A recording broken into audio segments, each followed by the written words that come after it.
Hey guys, guess what? I'm back in Colorado for my vacation and I just landed a couple hours ago. Got back here to my apartment and decided, you know what? We need to do something because I haven't done a recording for a week. Let's get into this, guys. It's Double Barrel Podcast, Single Barrel Blast. Always, my name is Chris, coming at you with a bourbon duel tonight. Okay, we are going to be doing a Battle of the Ryes tonight. Okay, couple good ones here that we got going on here. For those of you who can already tell who we got going on here, we got Whistle Pig Farm Stock Rye taking on the Stanley Hotel's Woodford Reserve Barrel Select. This is going to be a tough battle because if you remember correctly, Woodford I think placed either 4th or 5th in our Stanley Hotel Challenge out of 12 bottles. That's really, really good. So it's got some fierce competition. That's why I want to do this one tonight. And by the way, vacation was beautiful. It was gorgeous. However, though, I will say this much to you guys. Florida, Orlando at least, has a very crappy bourbon selection. I came back with a 0. However, though, I did find out, and I'm going to do a quick short on it because I'm going to go try and pick it up tomorrow night, and we're going to do another special. It's just a beautiful, beautiful smell here. Now, what's intriguing me, though, about the Woodford, though, is it has now had time to breathe for quite a bit here. And that's why I am really interested to see what happens. Because it intrigues me when bourbons breathe. When they have enough time to get to the air, they get to let out, they get to have their flavors come through. And as you can see, yeah, I got a little bit of the farmer's tan going on here. Anyway, what's going on the nose here, folks?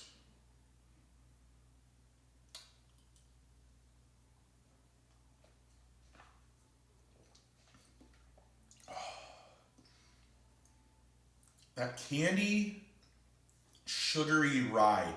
Here's the one thing I always get out of Woodford, and I love this in the Woodford, is I get this brown sugar feel going on. And it's just beautifully done, and that's my first hit.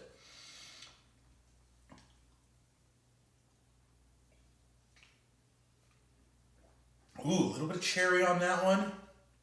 Okay, rolled into the smoke there on the back one on that one. Very well done. Beautiful note there. It's going for 3.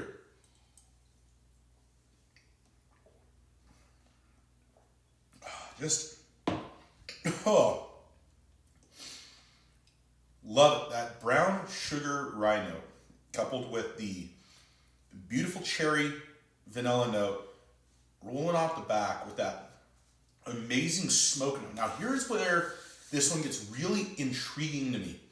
Is as the smoke goes through here and it hits about here, the oak note comes back up into you and blends in. And there's really no spice on this guy. I mean, it's there, but it's very minute. I would say this guy, if you want to get into the world of rye, and you're like, hey, I wanna jump into ryes a little bit. I want to experiment here. I would suggest this one is a good beginner, is a good starting point. I really would. And regular bottles of this aren't that expensive either. I think they're like $40. Now this one was 60 because it was a Stanley Hotel Barrel Select, and it is worth every penny. But I would suggest to you folks out there trying this one if you want to get into it. Now, as always, when we do these duels here, we rank them on taste and aroma, drinkability, cost, and overall. And it's ranked from 1 to 5, just like we do it on the podcast on YouTube. Also, guys, please check us out on YouTube. Recommend us to your friends. We're trying to do some better marketing on YouTube, on our actual podcast. I don't know where we're going wrong. We're just really, really trying hard out there, folks. Taste and aroma. Give this guy a solid 4. Great notes, great taste. Nose transfers to the palate. It's a good drink. Drinkability. It's a rye. So we're going to categorize this guy in the rye category. I'd say he's a 5. Be a good starter rye. Easy, light on the spice notes. Just a good fluid motion all the way through. Cost on him. And you're also going to give him a 5 on this one, and here's why. The 5 comes in because you can normally buy this bottle for around $40. $40 for a good beginner rye bourbon, but also that's a good sipping bourbon for the more advanced to the connoisseur level, which the guys above me. It's great. Overall thoughts on this guy. This guy's a solid 4.5 for me. So, I mean, we got 2 4s and 2 5s. I mean, this guy's clocking in at an 18.5. That's a lot for Whistle Pig here to. But here's the thing, Whistle Pig, he'll make a believer out of anybody, won't he? I mean, Whistle Pig is what started me on my rye journey here, and that's why I really was intrigued to do this battle here, this duel here. But I want you guys to look at something here. Look at the difference in color here. Look at how much darker this one is versus this one.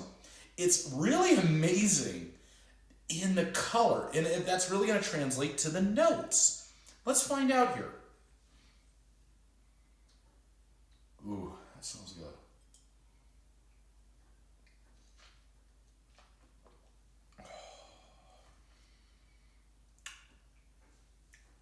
Beautiful candied butterscotch caramel notes on that.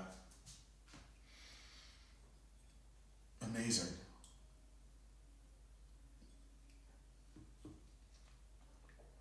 It's just so smooth, so fluid. This is just a very, very well done rye. Not getting a lot of notes in him. Like, I usually think I get about 3 or 4 notes out of him. His progression lacks a little bit, but that's okay. He knows what he is, and he does it well. Like, just beautiful, very viscous. Very almost like a cream base going on in there. I mean, you get the rye notes in there, but here's the thing. He would even be a better starter rye bourbon than this one would be. This one's got a little bit, when I say a little bit of that rye spice, I do mean a little bit of the rye spice. This guy, it's like none. It just doesn't exist. It's just so beautifully done. Like, I have nothing bad to say here. All right. Here's what I got. I got candied butterscotch caramel notes coupled with a good oak, a little bit of smoke notes coming in there. But his high notes are those candied butterscotch and caramel notes. And just the viscous, the creaminess is just beautiful. Taste and aroma, we're going to give him a 4. We give him a 4. Let's see. Drinkability, I give him a 5. Cost, he's about a 4. He's about $60 to $80. And I kind of feel like this guy needs to be around the 50 mark. However, though, I do still feel like he's definitely worth the money at 60.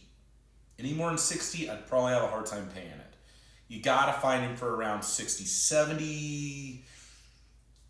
It's about as much as I'd pay. I wouldn't pay any more than 70 if I was really hard up and I needed it. Anything over 70, though, killing it. So I'm going to give him on cost, I'm probably going to give him about a 3.5. Overall on him, I'm giving him a solid 4. Again, Woodford won, and that's just to me though, but you can't deny the notes. Both of these are great starter bourbons. They're great additions to your collection. And I don't know, I want to know what you guys think. Tell me what you guys are thinking out there. I always love hearing from you, and it's great to be back. Gonna get back into the grind tomorrow morning, and I've got some pretty cool episodes coming your way. Stay tuned out there. Always remember, never drink and drive. Never mix your guns and alcohol. We'll see you guys back here next time for another alcohol, bourbon review, whatever it's going to be on Double Barrel Podcast, Single Barrel Blast. Y'all stay safe out there.